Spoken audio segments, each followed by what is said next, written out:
Awwalki zerete talaqın hakkında. Nahmedu ve nusalli ala Resulihil Kerim. Muhterem Müslüman oğlum, bir muhim mevzu camiada tafılığlı ve bir ulaqam bir şeriatın tersine bir bolup turan zat var. Şoň hakkında taqaza bolly gurrun bermekligi. Gurrun talaqın olsun. Mebğusterin halal. İnki teleke halali ki Allah tebarek ve teala halal etqipdir.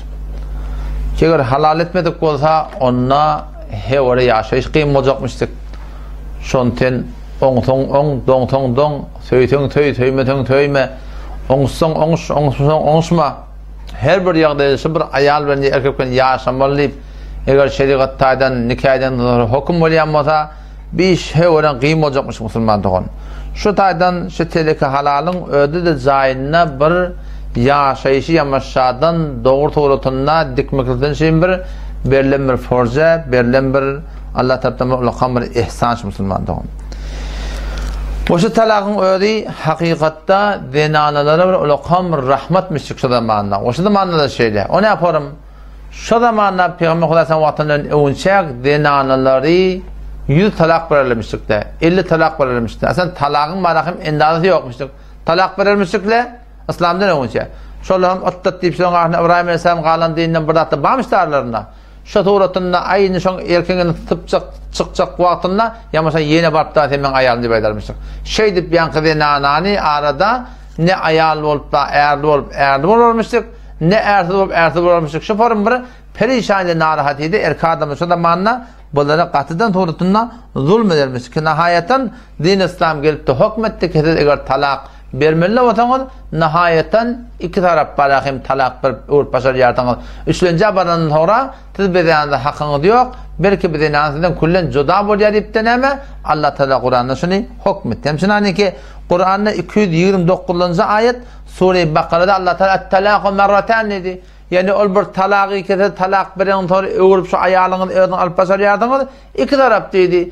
İki talak berenden sonra yani üçlenje barjak bolsa onu iş musulman doğan gynanýanlygy 230-njy ayetde gelýär. Sure-i Bakara'da ki eger bir adam öz aýalyny 3 talak berata fe in tallaqa fela tahillu lehu min ba'du hatta tankiha zawjan gayrah Allah Taala. Yani 3 talak bir adam öz denanatyny 3 sefer juda üçüsün bir yerde 4 mezhepde de hukmçi talak berata bir denana kullun ýankybat adamdan juda bolup ol adam denanatyny juda bolup dige o bilen marahim ati toğrutunda mentenen ýamaşlardan nikah etjek diýip alyp başarmaýarlygy. Hatta tanki azawjan gaýra bir suratda Hudaý Taala ijada bar edipdir.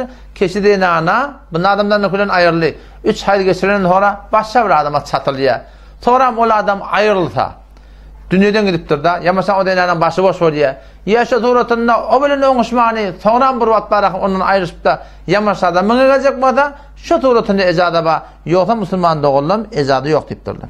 Otam şu taýdan bana açyk golýanym 3 talaq edip denanany kullen marahim adamdan juda bolmaklygyň hukmuny Allah tebarek we taala şu denanalara hakykatynda rahmet edip şunu goýupdyr. O näme diýip? Şoň geçen zamanlarda şun hakynda gaty denanalara zulm bolýarmyşyk, 100 talak bolup 50 talak bolup ýene şonu özüne aýal taklap ne erkekli bolup erkekli bolýarmyşyk, ne erkekli bolup erkekli bolýarmyşyk. Şu form ýylyň arasyny artwa bolup da şeýle bir ýagdaýda ýaşaýarlarmyş musulman dogan. Ondan şu taýdan kawatda bir ýürege aýmaklary bar, kät adamdan Hudaýdan da mehribanrak bolupdyrlar. Näme?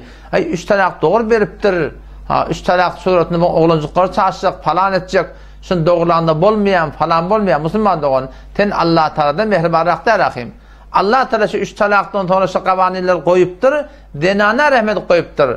O şu taýdan şu rahmetsinden rahmelip ha dogry diýýärdiň.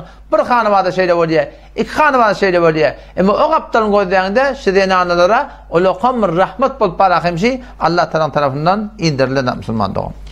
Indi baraýly wada gurrunga qawatdan diqqatyn Peygamber Hudaýsan diýipdir, salasun diýipdir, üstappat diýipdir.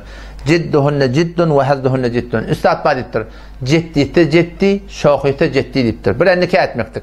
Haýty bir ýerde falany nikahy ýakynım men allym diýdiň, men denanam diýdiň, ýa men bardım diýdiň, boldy tamam bolýar. Şeriatyň öz çarçuwyna görä. Bir de talak, bir de rajaat diýipdir. Hamana şohi suratında sen şu ayağını bir adam talak deyte.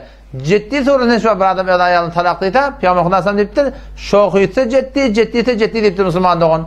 Talak birinden sonra yamaşadan bolya onda men temmine yamaşan bolacak deyte. Rucu etti. Onda şohi yok. Onda ciddi yok Müslüman doğun. Hemmeti ciddi hitap bolya diye. O zaman şu da dedik Müslüman doğun. Dikkat edin. Kemme ba'da şohi suratında da ayağla talak deyip aydar yok. Keten şohin bilen ne iş yok, şeriat dili bilir diye. Ciddi bilen iş yok. Hotbogotun ayağından bilen talak bolya. Bir talak deden bir talak bolya, iki talak deden iki talak bolya, üç talak deden Müslümandan üç talak bolya. Vakti bir adam ayağından talak deyip aydıptır diye mi? Lafzı talakı Allah'ından sonra ona aslında niyet gerek ya yani. Tarafıman talak deyiptir. Talak diyenden sonra yo men niyetim talak diyenin peydası yok Müslüman doğun. Lafzı talak denen Allah'ından sonra hotbogot talak hitap bolya Müslüman doğun. Çe bir olsun, çe iki olsun, çe üç olsun. Çe üçüden bir oradan aytın. Nauzubillah talak dedin. Ya kullen bir lafzda sen üç talak dedin. Şu üç deyen talak lafzı Allah'ından sonra Müslüman doğun. Diki o taada var rahim. Asla burada yurdip bolmayan Müslüman doğun. Elbette burada payını vade. Eğer qaharına çık uğra yok bol avur rakit yine burada ettim. Qaharına tevse o şonna niyeti talak bolsa bu taada niyetine öyle talak bolya. Niyetine talak bolmasa yani korkulmaklık bolsa onda talak Müslüman doğan vaqı olmaya. O zaman şadadan habardar bolmalı öde dikkat öde bir kep bilen erkek hele birbirine halal bolya bir kep bilen haram bolya. Eyni şavol nikah qiyamında ne yapalım bize bir kep bilen halal bol demişler.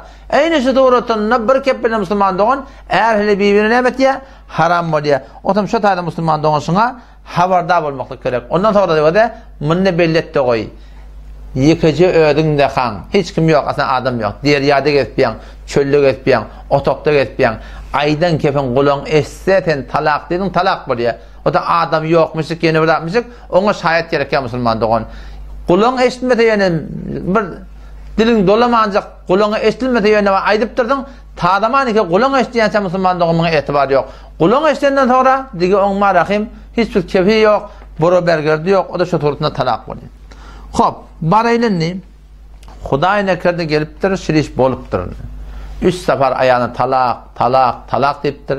Ya bir ağızda 3 sefer talak deyiptir. Ya barahim şu turutunda qaharlanıp barahim niyetinde talak deyiptir. Nihayetten ne yaparım mı? Bir talak berse Evropa barahim şunu almaklık ecada var. Bir taraf talak deyiptir da biliyor musun? Şu bir taraf talak diyene nikah etmeyecek vakti lafzı talakı diline alsa nikah etmeyecek şunun yanına baramalı. Bunun müşkül yok. İki taraf deyse yamaşan yeni Evropa barta oluyor. Ama qaharlanıp çık uğra yok bollayıp niyeti talak bolsa onunla nikah etmeli oluyor. Eğer yamaçlardan yine qaharlanıp burada diyene lafzı talakı diline alman yöne şu tuğratını var çık orada yok olup niyet talak olsa bu tuğratını ne etme oluyor? Yine de nikah etme oluyor. Yamaçlardan o da açıklama edin. Eğer lafzı talakı ağzına alsa diyem yamaçlardan rücu edecek olsa yamaçtan yaşayacak olsa nikah kıymetliğe ihtiyaç yok. Varıp yaşa vermeli. Ama çık oraya yok olup falan deyip qaharlanıp aydanına niyeti talak olmasa talak olmuyor. Niyetine talak olsa yamaçtan nikah edecek olsa etmeyin maraqin yamaçlardan nikah kıymetli. Şu tuğratını var şunu doğrulamak gerek yani. Hop gelip durun Hudayi hakikaten bir talak veriptir, rücu ediptir. İki talak veriptir, rücu ediptir. Bu barıptır 3 talağa. Yine 230. ayet Sure-i Bakara'nın bardan okuyun. Allah Teala şu tane ne diyor da? فَاِنْ طَلَّقَهَا فَلَا تَحِلُّ لَهُ مِنْ بَعْدُ حَتَّى تَنْكِحَ زَوْجًا غَيْرَهُ فَاِنْ طَلَّقَهَا İki talaktan sonra yine bir talak verata فَلَا تَحِلُّ لَهُ مِنْ بَعْدُ Dige şu avval kadınla halal olmaya hatta tenkiha zevcen gayret. Şidenana başka bir adamı gidip çatılıp da ondan marakım ol ölünden sonra onun ayrışıp yamasa avvalka gelecek o da gelamali. Ve şu tuğratında varakım ya da varakım adam varakım ölüp de yamasadan ön kadımına gelecek o da gelamal Müslüman doğun. Şu tuğratında şu meseleyi talak varakım hevara havarda olmalı. Dilimde kaim olmalı. Şeriat dili bilirdi Müslüman doğun. Hom inşallah şuna hakkında mamada hata gidamaylı. Allah Teala'nın peygamberinin koyun kanunu şey. İdegalı bir gurrun yalandan bir üç talak bolanna şun doğrulan kişi oluyor Allah. İnşallah memnun hakkında indiki ceresede Hudayi Teala'nın peygamberinin hanefi metemin aydan kemine vura. İnşallah mesele gurrun bulayın. Vesselamu aleyküm ve rahmetullahi ve berekatuhu.